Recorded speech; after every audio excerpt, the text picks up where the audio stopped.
This is Hilda. Hilda gives talks at primary schools throughout the country. She likes to travel by train. Today I'm at Amersfoort railway station. I don't come here very often, but today my journey starts here. You can also start your journey at home. On www.ns.nl/Geleidelinen, you can download the directions of practically any railway station in the form of an MP3. In it, the main routes of the streets in front of the station leading to the platform and back are described. It sounds like this. Pak in de stationshal de geleidelijn op en ga rechtdoor tot aan het attentievlak. This is Bert. Just like Hilda, Bert's journey will start at Amersfoort railway station. I travelled here by bus, and thanks to the boarding marking I found the correct bus stop. And now I'm going to the station. The guidelines lead the traveller to the safest and most logical route from the railway station's main entrance down to the platforms. I prepared this at home, so I know I must take the next right. The guidelines pass all the essential services for your trip, such as the ticket machine and the checking in and out gates. However, the guidelines don't lead to shops or toilets, for instance. We'd rather keep it straightforward and clear instead of over-complete with many sidetracks. I was walking on the guideline, and with my cane I felt that it came to an end. Thanks to the attention area I come across, I can change direction or arrive at something. An attention area indicates a change in the route with an object marker or a warning marker. In Bert's case, it's an object marker. This is a yellow anti-slip area of 60 by 60 centimetres, and when you touch it with the cane, it makes a different sound to the paving around it. The markings are found at ticket machines, check-in and out gates, service and alarm call stations, and, if present, the service shop. The guideline has led me to this post, and when the guideline ends exactly in front of a post, you know there are multiple transport operators. If there aren't any posts but check-in and out gates, the guidelines lead the traveller to the widest gates. The posts are marked with tactile lettering to tell you which operator it is. In this case, it's the NS. So over to the right there should be another post belonging to another operator, and in this case it's connection. If there isn't a second operator, so just the NS, the guidelines would run to the middle of the gateway, and you'd know that the post where you have to check in is to your right. And I'm travelling with the NS, so I need to go through this gate. You can reach the platform with the stairs or by lift. Ah, I've arrived at a warning marker, and this tells me that I'm at the top of a flight of stairs. This is an area you mustn't miss, therefore the area has texture blocks instead of lines. It's 60 centimetres deep and at least 1 metre 50 wide.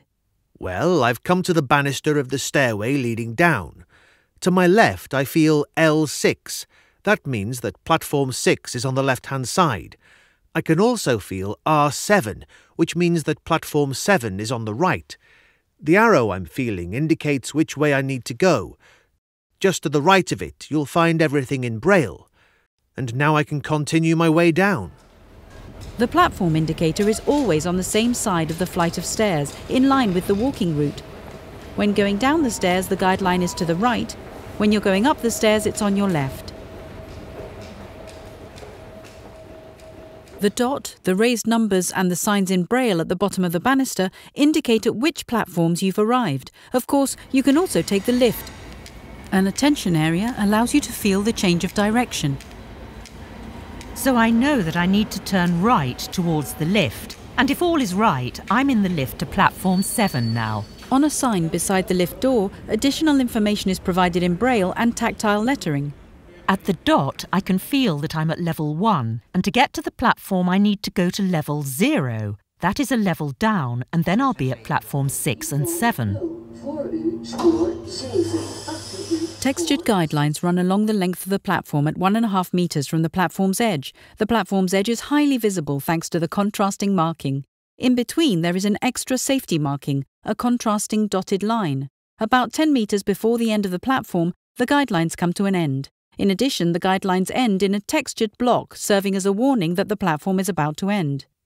All I have to do now is catch the train to Barn. And at Barn, Hilda and Bert continue their journey in the same way because the routing guidelines are identical at every railway station in the Netherlands. Barn station is a station without check-in and out gates, so Bert looks for the check-in and out pole on the platform. Now I can feel the attention area, and this is my object marker, so now I can check out. Well, I heard 2 beeps, so that means that I've checked out. Now I'm at the warning marking that warns me that I'm at the top of a flight of stairs. At the top of the banister, you're told at which platforms you currently are by means of a dot, tactile lettering, and in Braille. And now I'm going downstairs. At the bottom of the stairs, Bert arrives at a tunnel that runs under the platforms. I feel an arrow pointing to the left with the word exit in front of it, telling me where the main entrance is. Thanks to the arrow to the left and all the other signs I came across on the way, I've almost reached my destination. In the meantime, Hilda has reached the tunnel by taking the lift. And then I take a left here. This feels a bit different again as these are metal ridges, but it's perfectly doable. So I'll just take the stairs. But these aren't marked. And why isn't the banister marked? Because it's not leading to a platform, but if all is well, to the main square at the front of the station in Barn. For more information on straightforward and predictable route guidance on railway stations in the Netherlands, go to www.prorail.nl/toegankelijkheid.